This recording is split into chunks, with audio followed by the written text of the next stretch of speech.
Hey, what's up everybody? This is Wiley. Today I'm going to be doing something a little different.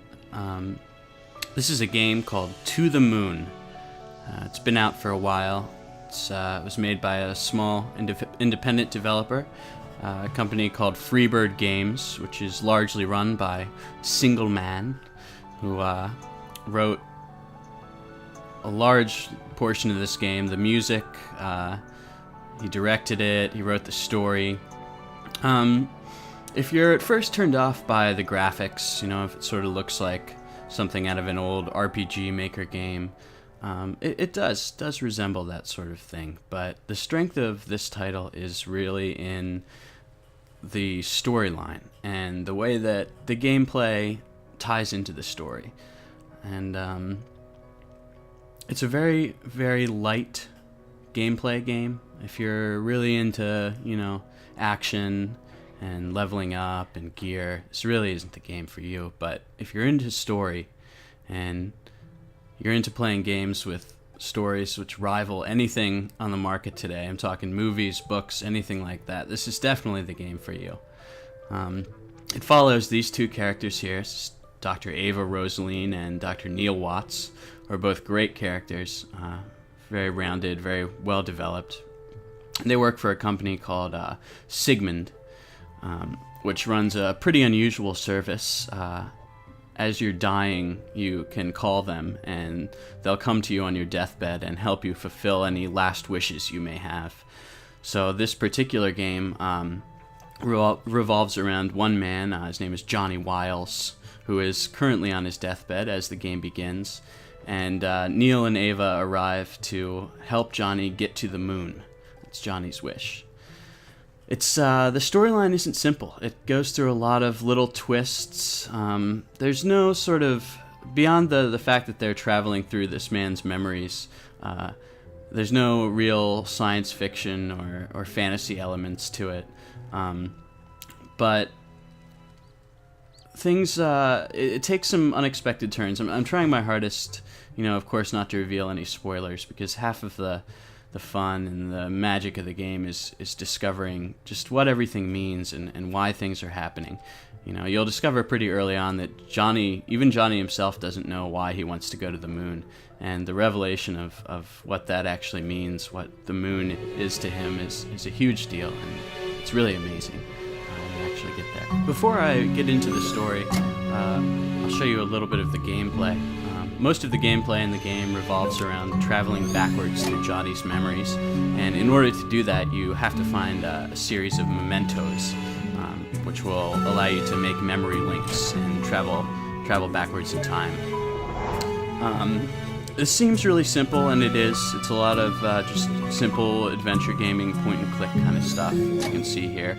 The thing that makes it really cool is each one of these objects has a special meaning to Johnny, and you're not just finding random objects, you're discovering things that have a special significance to him, and because you're traveling back in time, you slowly learn what that significance is. And it's interesting to follow these objects back and sort of see how they link into his past. You can see at the top of the screen there, I have a little timeline showing how far into Johnny's past I've progressed. Once you find all 5 links, you use them to break the shield surrounding a memento, and you then complete some really light puzzle gaming. It just involves turning around simple blocks. It doesn't seem like, it seems maybe a little boring at first, but you start to have fun with it. You start to learn kind of how these puzzles work, and you start to want to get your score really low. They're just a little extra gameplay element. But they can be fun. So once you activate the memento, you travel further into the past to a memory that's linked with that object. And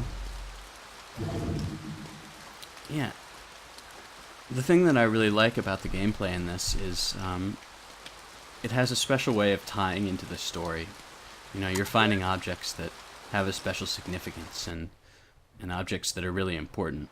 One of the most amazing things about this game is its sort of atmosphere, which is really helped by the music, which was all composed by the director. I'll show you a little clip here of part of the opening You can see Ava and Neil have gone upstairs, and the little kids, the children of the maid, come in to play a song that Johnny has written on the piano. And so you see them sort of sit down and fight over who gets to play the boring part. And then they begin to play this really gorgeous piano song. And this song is used repeatedly throughout the game. It's a song Johnny has written for his wife, and it becomes a really beautiful piece that's used during the most moving moments.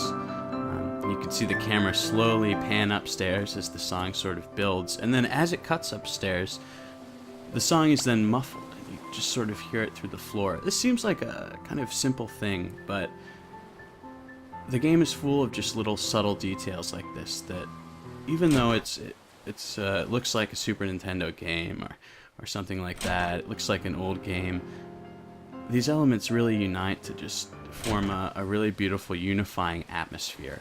And I think that that's one of the most important things in games. You can see the music cutting on and off as I go through the door there.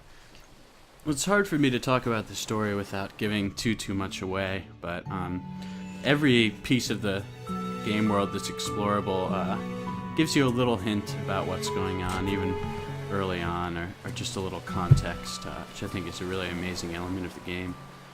But I think the way that the writer was able to progress the story backwards through time and yet continually show you new things about the characters and help put later events in context through their earlier occurrences, through the things that have defined Johnny's life. It's absolutely sensational. It's a better story experience than you're going to get seeing any movie these days. The characters are better developed. The twists are really gripping and just amazing to experience. And you start to really get a feeling for just every character in the game. If you've been upset lately with two-dimensional characters and things that go unexplained and things that just seem like they're thrown into games, this is really something you want to check out, because the story in this is absolutely beautifully crafted, and I think there's really nothing like it. The fact that the storyline really resembles films more than it does other games, I think, is a testament to how good it is. So this game is available on the Freebird Games website. I think it's around $12 or $13, and it should be out on Steam soon, which I think is great news, because I think it needs as much publicity as possible. I think it's a fantastic game, and every time I see someone write an article about it or something, I'm really happy to see it getting some attention, because even though the graphics may be a little primitive and the gameplay may be very simple, but all of that is overshadowed by just the absolute strength and beauty of the story. It's full of references, it's full of humor. You do sort of sometimes have to give the dialogue a benefit of the doubt a little bit, but for the most part it's masterfully crafted, and it's just an amazing experience on every level. And I hope if you're looking for a beautiful story, look no further. This is something you should definitely check out. So this is Wiley, and again, this is To the Moon, a game by Freebird Games, and it is worth every penny, no matter how much you pay for it. Thanks for watching.